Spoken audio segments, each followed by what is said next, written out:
Okay, our vegetables are in the oven roasting, and so are our potatoes, so we're going to start working on our chicken. So we're going to put our gloves on.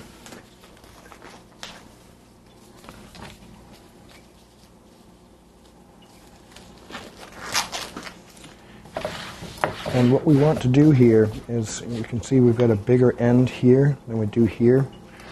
So we want to take our chicken and just cut it so that it's more or less uniform thickness. You can also trim off pieces of fat, or if you have one side that's just really, really thin, we can go and cut that off as well. So check on both sides to smooth it out, and that is more or less a uniform size now.